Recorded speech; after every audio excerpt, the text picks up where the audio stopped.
তিশা আখিকে এবার বলেছে 50 লাখ থেকে 50% আখিকে দিতে আর 50% তিশা দিবে। কেনই বা 50% দিতে বলেছে সেটা জানতে হলে সম্পূর্ণ ভিডিওটি দেখতে হবে। আর প্লিজ ভিডিওতে একটা লাইক দিয়ে চ্যানেলটি সাবস্ক্রাইব করে দিবেন সবার আগে ভিডিও পাওয়ার জন্য। আরো কত টপিক যেগুলো আমার মনেই ছিল না, যেমন আয়াসকে কিন্তু ফার্স্ট ব্রেস্ট ফিডিং আমি করাইছি, সেই ক্ষেত্রেও কিন্তু ওর দুধ মা আমি একটা অধিকার, বাট সেগুলো কিছুই থাকে আমি দাবি ছেড়ে দিছি। আমি দুধ খাওয়াইছি, আমার সন্তান বড় হলে যদি কোনোদিন আমার সাথে যোগাযোগ করতে চাই করবে, এছাড়া আমার জোরাজোরি করার কিছু নেই। তারপরে এই টপিকটাও আমি তখন ভুলে গেছিলাম যে আমার বেবি শাওয়ার করতে পারি নাই, সেই কষ্টটা নিয়ে আমি কিন্তু আখির বেবি শাওয়ার ধুমধাম করে করছিলাম। দেখো ফোন কানে ধরতে পারে না, এটা কি আমার দোষ? হ্যাঁ, প্রথমে আমি কিন্তু ওর বেবি শাওয়ার ধুমধাম করে করছিলাম, যতটুকু তখন সামর্থ্য ছিল সবকিছু দিয়ে করছিলাম। একটা বারও কিন্তু ভাবি নাই আমারটা করতে পারি নাই ওরটা কেন করতেছে। যাই হোক, এমন অনেক কিছুই হয়েছে যেটা আমি করতে পারি নাই, বাট দুইটা মোবাইল দুই কানে দেখো। আচ্ছা, একজনের লাইভ দেখলাম, সেই লাইভের হচ্ছে কিছু অ্যান্সার আমি দেই। সে খুব সুন্দরভাবে বললো আমাদের বাসায় প্রত্যেকটা জিনিসের উপরে তার অধিকার, কেন সে আমাদের সাথে তখন ভিডিও করছে। আচ্ছা, তাহলে প্রত্যেকটা জিনিসের উপর যদি অধিকার হয়, আমাদের লোনের উপরেও তো তার দায়িত্ব, তার দেওয়া উচিত, তাই না? কারণ শাড়ির দোকান থেকে শাড়ি সেও নিছে, ড্রেসের দোকান থেকে ড্রেস সেও নিছে, জুতার দোকান থেকে জুতা সেও নিছে, তারপরে আন্ডারওয়্যারের দোকান থেকে আন্ডারওয়্যার সেও নিছে। তাহলে পড়ছে সে, ফুটানি করছে সে, সব টাকা আমি একা কেন দিব?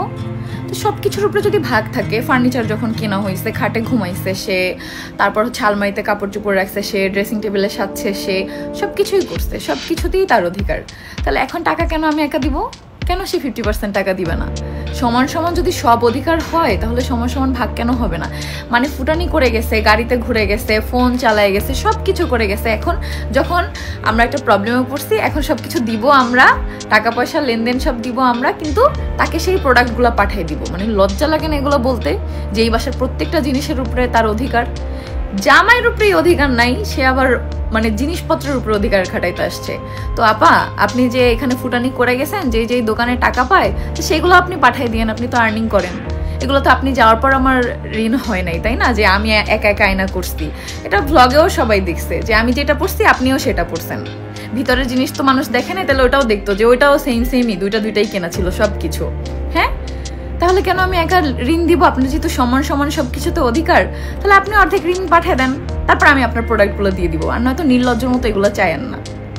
আমি মানে জগতে নির্লজ্জ মানুষ খুব কম দেখছি। এত কিছুর পরেও সে লাইভে আমাদের নিয়ে কথা বলে, মানে আমাদের কথা না বলে লাইভে তার চলেই না, লাইভ কেউ দেখে না। আমার কথাগুলো শুনতে অনেক খারাপ লাগবে, কিন্তু একটু ভেবে দেখো আমি কথাগুলো সত্য বলছি নাকি মিথ্যা বলছি। হ্যাঁ, প্রত্যেকটা জিনিস বাজার যা করছি সে কি খায় নাই? নাকি সে না খেয়েছিল? নাকি সে কোনো পোশাক পরে নাই? ভাই, আমাদের তো কোনো ভ্লগ নাই, কোনো প্রুফ নাই যে আমরা সেম ড্রেস পরতাম, গোল্ড সেম পরতাম, সব কিছু সেম পরতাম। হ্যাঁ, আগেই কেন অর্ধেক জামা কাপড় বোনের বাসায় সরাইছে? সে যেগুলোকে কম দামি দাবি করতেছে, একটা ড্রেসের দাম 2800, 3200, 2700, এগুলো কম দামি। তাহলে সে যে ড্রেসটা প্রথম আমাদের বাসায় পরে আসছিল ওইটা কয় টাকা দামের ছিল ভাই? আগে সে কয় টাকা দামের পোশাক পরতো? 2700-2800 টাকা দামের ড্রেস কম দামি? মানে এদের নিয়ে মানে আমি কোনো কথা বলতে চাই না, আমি কোথাও কিছু বলিও না, কিন্তু প্রত্যেকটা লাইভে আমাদের নিয়ে ঘ্যান ভাই, তোরে নিয়ে কমেন্ট আমাদেরও করে মানুষ, আমরা ওগুলো পাত্তা দিই না।